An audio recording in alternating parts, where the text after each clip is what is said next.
On today's episode of Counter Gets Mad at Spinning Tops, this time, pretty happy. GolemRock.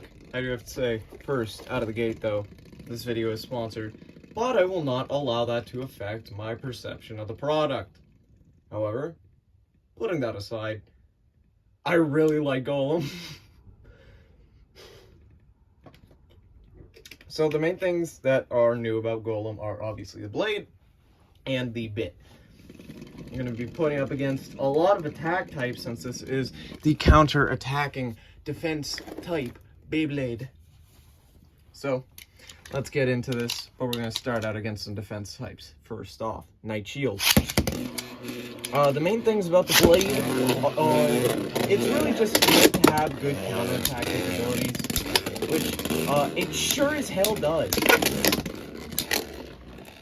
For once, the blade is actually designed to work with the ratchet. However, the ratchet they gave it is 160. 160 can and is pretty good. However, it can be, and it is pretty good. However, the one they gave it has an updated mold that heavily nerfed it, apparently. Because, wow, does this burst way more often than any other I have ever had. So, I've been swapping out 160 for another 160, but I would like to, test out this stock 160. Golem being able to work with the ratchet is very nice, though. Not a lot of the blades that are designed actually are made to work with the ratchet they come with in specific, Alright, Night Mail's up next. A lot of bays aren't designed to work with the ratchet. And that just kind of sucks. It's just kind of like, whatever, you put whatever ratchet on it, blah, blah, blah, blah. Call it a day. But Golem is actually designed to work with one, so that's cool.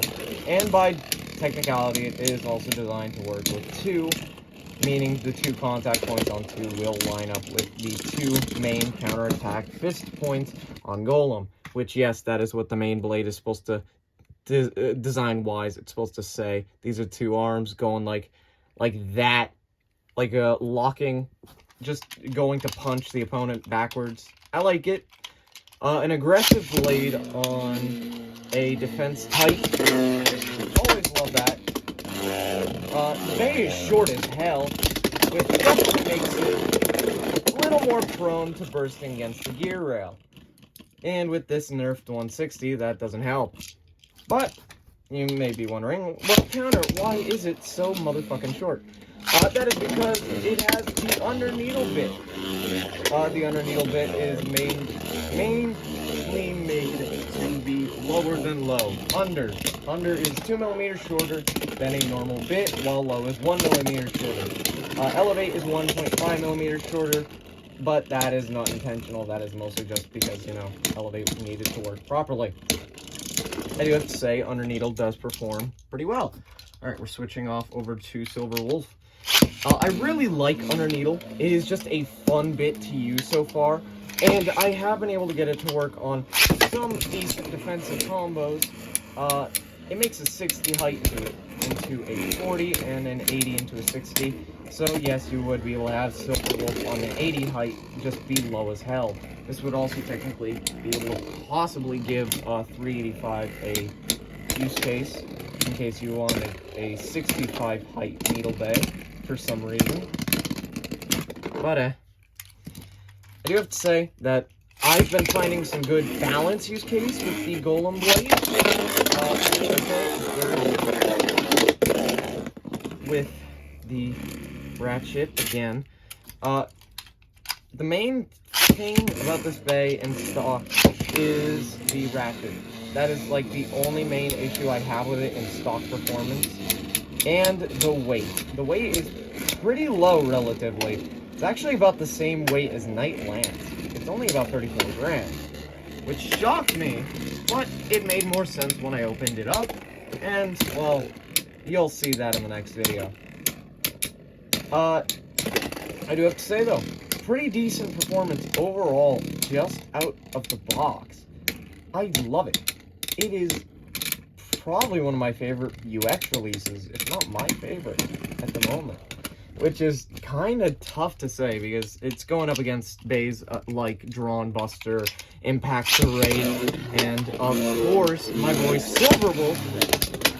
But it's just so much fun to battle with because it's a defense blade that's just, it's so aggressive. I love it. It's so much fun. I do really hope that we get to see Golem in the CX system. I really hope so. That'll be cool. If not, I'll just port it over to the CX system myself. Once again, bursting itself on the gear rail with the 160 ratchet. Yeah, no, really, that is the main thing that is holding this bay back in stock form. 160. Something that I kind of thought of when looking at it while modifying for the first time, like opening it up, I was like, damn! Okay, that was a damn good undercut. But I realized that it is very close in shape. It's just a 6-sided rhino bear knife. I really like it.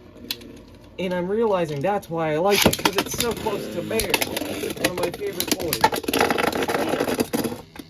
It's rhino, but if it had the weight to back it up.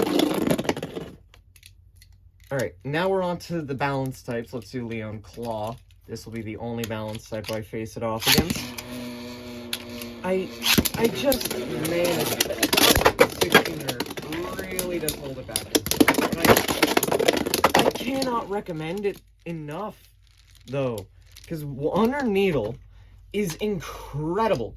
It has been really good for defensive combinations, and I've even been able to get it to work with stamina combinations. Golem, I've been able to get it to do really good work on counterattack combos, on balance combos, on attack type combos. It has just been so much fun. This is one of those days where I ignore the competitive, like the glaring flaw with the stock performance, you know? It's one of those bays where I have to ignore that glaring flaw.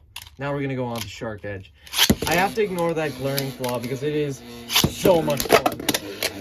It is a aggressive defense type that gives us a defense bit that we needed for a long time. And it's just cool. It's Bandit Golem from Zero G, one of my favorite Zero G bays that I never got a chance to get. It is legit just Bandit Golem, but if it got more love, I love it. I love it. I'm gonna have so much fun screwing around with this. I really am. I'm gonna try my hardest to find a competitive combo for this because I am loving it. I do have to say that the only thing that I don't like is the stickers orientation, but really, that is an incredibly easy fix. Like, I can just get an overlay sticker and change the overlay. Like, I can change the direction of that. Wow, that was a good defensive... Oh, that was a good tank. Damn. Handling sharks really well. Okay, yeah, it killed itself, though. Alright, let's move on to Cobalt Drake. I have been loving it. This is me going off the contractual obligations I gotta do with Small Toys. This is going off any payment, any sponsorship, anything. This is just me enjoying the product. Which I haven't been able to do for a minute now. I'm actually just enjoying stock Takara. It shocks me. For a lot of X, I've had to modify bays to get them to the point where I enjoy them out of the box. But Golem is just one of those bays where I don't have to. Alright, up next, let's go Phoenix. Really, the only thing I need to change is swapping in for Rakdos. And it would be genuinely my absolute favorite defense type, probably ever. Which is a wild ass statement. But it's just cool. It's just got that cool. It's got cool that a defense type hasn't had in a long time for me. Like, maybe the only defense type I could say that I've loved more than GolemRock is maybe Arc Bahamut. Alright, let's do Cobalt Dragoon. Ooh, that one's gonna be a good one. This one's gonna be a good one. Yeah, no, Cobalt Dragoon, this one's gonna be good. But Golem is just been one of my favorite things. It's got it's okay, double burst. It's got me all giddy. It's got me excited. Also, I do want to show really quickly what I mean by 260 can line up. There we go. Yeah, lines up with these 2 points right here, which are the fists. So, really, finally, a bay that actually is meant to synchronize with 260. Not made to synchronize with 260, it's made to synchronize with 1, but, you know, by technicality, it works.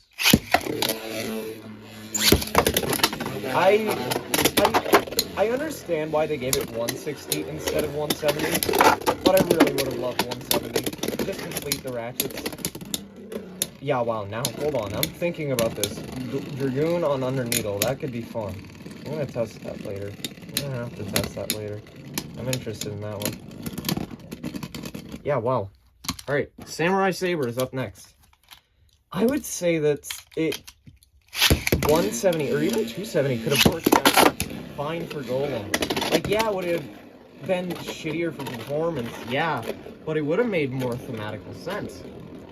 At least to me. I can't find that many complaints about this bag for once, which is weird for me because I'm typically the overly critical man in this community. So, I do have to say that I have to highly recommend this bay. Hold on a minute. It's time for me to fulfill a little bit of a contractual obligation. That's right, this video is sponsored by Mullet Toys. Mullet Toys is your one-stop shop for anything and everything Beyblade that you want or need. Whether you're looking to spice up your MFB Repro collection, or looking to dabble into a little bit of Burst and Hasbro. Or maybe, just maybe, you're trying to get those brand new releases. Before any other stores or any of your friends, Mullet Toys has your back. They've got free shipping on all pre-orders and unbeatable prices that really put them ahead of the rest of the market. So thank you so much to Mullet Toys for sponsoring today's video. And if you're looking to support the channel, make sure to use code COUNTERSCUSTOMS at checkout or use the link in the description below for a little bit off your order.